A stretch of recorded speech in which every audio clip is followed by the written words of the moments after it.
Tuesday morning towards the end of March. And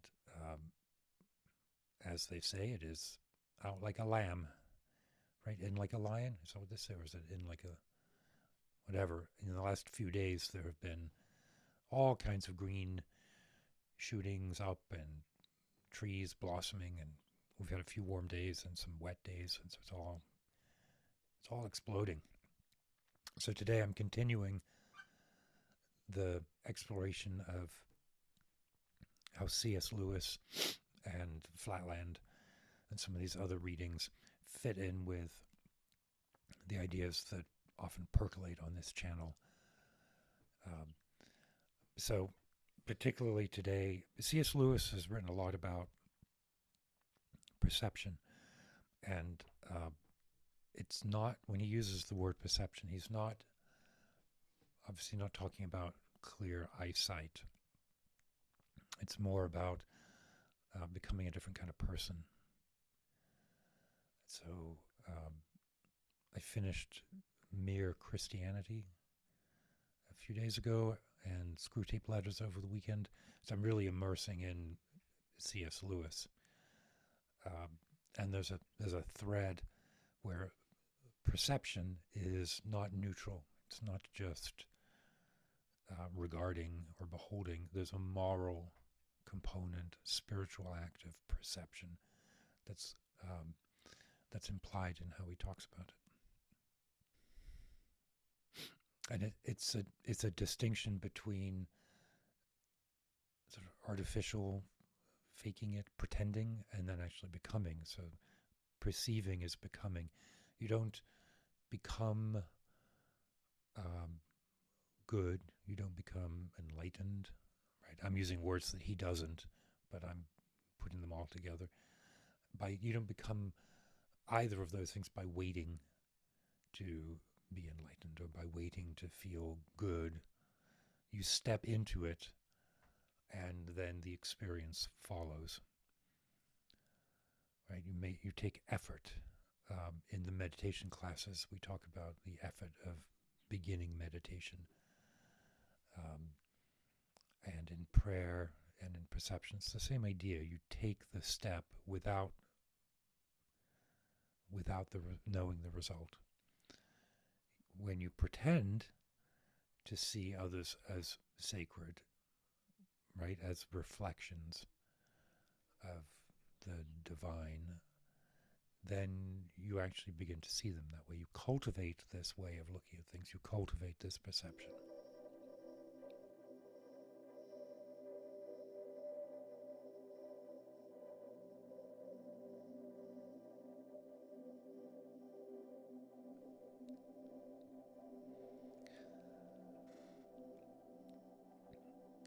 I'm going to paraphrase C.S. Lewis, but he says something like the only way to get to a quality, whether a particular attribute, the only way to get to that attribute in reality is actually to start behaving as if you already had it. So the only way to acquire this perception of the divine is to fake it. Fake it until you make it is a very true statement, and I think it's kind of central to what Lewis is talking about, and I think it's very, very redolent, very resonant with the meditation teachings. Where, yeah, there are opportunities of spontaneous clarification, but certainly my experience has been that this is a step-by-step process of gradual iteration, gradual understanding and realization with setbacks and steps forward that lead to this more sort of stable perception. In the Screwtape Letters, right, which is sort of the reverse paradigm. This is where there's a demon, a senior demon, writing letters to his nephew, right, a junior tempter. And one of the pieces of advice that the senior demon provides to the junior demon is to encourage the patient, right, the human, encourage them to reduce this spiritual practice to something that's routine, and the aspects of beauty, the aspects of ecstasy. Again, I don't think Lewis ever uses that word, but I use it in describing some of the sensations that you can acquire in meditation. When this practice, when the spiritual life becomes just routine,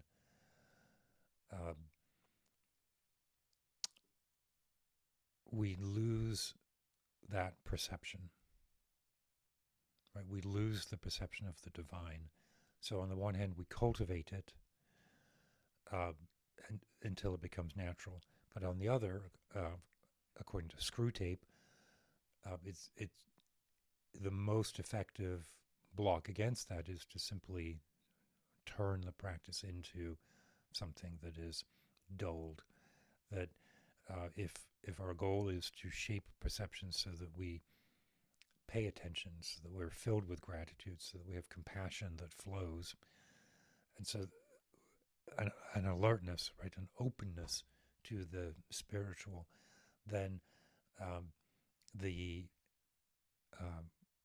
inverse of that is to dull that sense by routine, by cynicism, by the idea that none of this is anything more than artificial meanderings. I think because there's a need for effort at the beginning of the practice, it's easy to let our cynicism take over and say that we're actually always faking it, right? That there's nothing real there because it has to be created. But I would really warn against that. No matter what the path is that we're following and that you're following, there will always be times when you need to pull your mind into it. And that is not an indicator that the into it part is unreal. It's an indicator that our minds are easily distracted and often buffeted by external influences. And we need to set up some guardrails. And that's a bit of effort.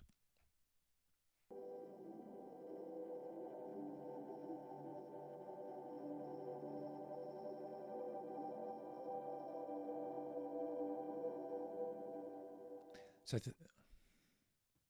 I would go further, and I think this is in Lewis in Miracles, that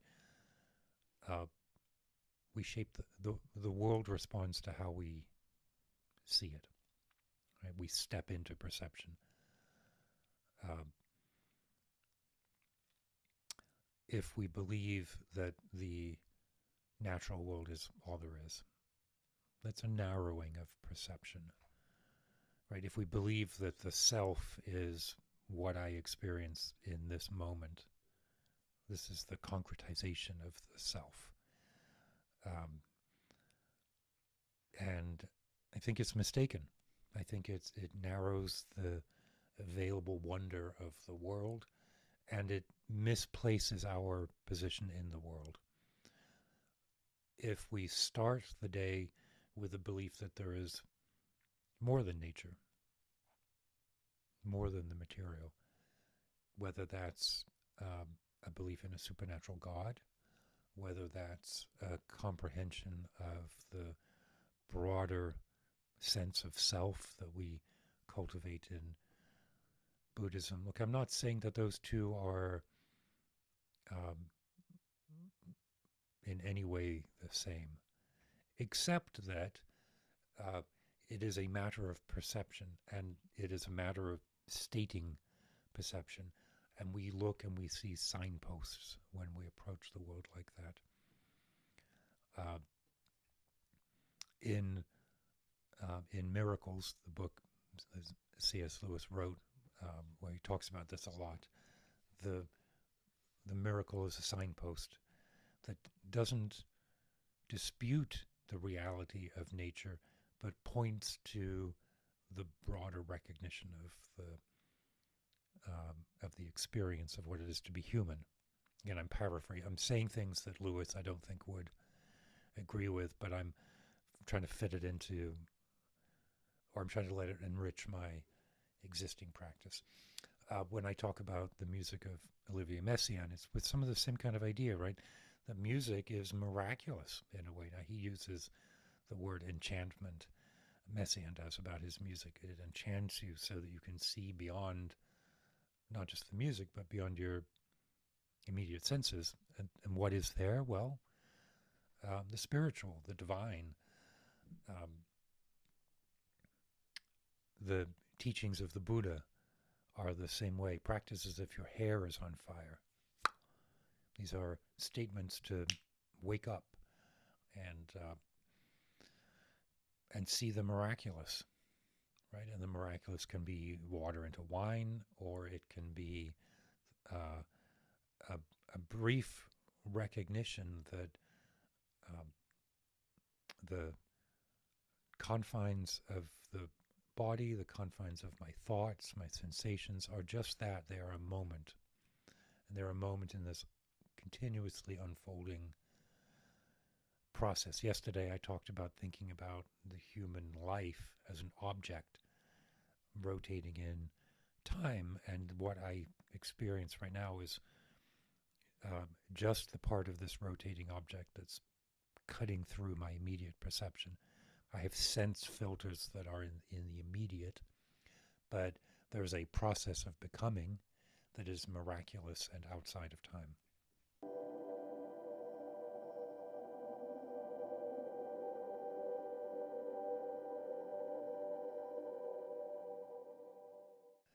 So that's a question then that you all as practitioners should ask. Like, what is the lens through which you're seeing the world today? Can you articulate that to yourself? Right? And if it's a lens of anxiety and habit and routine, then let the practice be something that opens up um, a different idea. And it doesn't matter what that different idea is, just that it be something different. It could be a finger snap or a bell ring, or it could be a text from the Buddha, or it could be a story from the Bible, a parable or an event. Because we have to be continually brought back to this attention, to this perception. And we are what we believe. And I know how trivial that sounds. But it's really true. And we have all of these resources available to us, all of these books and online presentations that even 50 years ago, we would have had to pack up our bags and trek across the world to some remote location, some hard to find location. And here we are, and it's all right here. It astonishes me that we live in a world that is not primarily focused on the enlightenment of every single human being.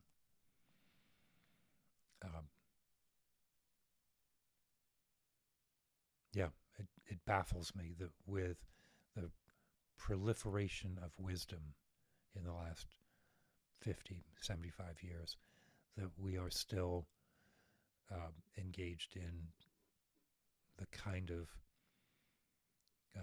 political actions that we see today. Not that we would ever be free from ignorance, but shouldn't there be a focus? I don't know. Am I calling for a revival? I don't know. What would that revival be? What's a Buddhist revival look like? Don't know. Anyway, stay hydrated, stay lean, stay sober, keep your wits about you.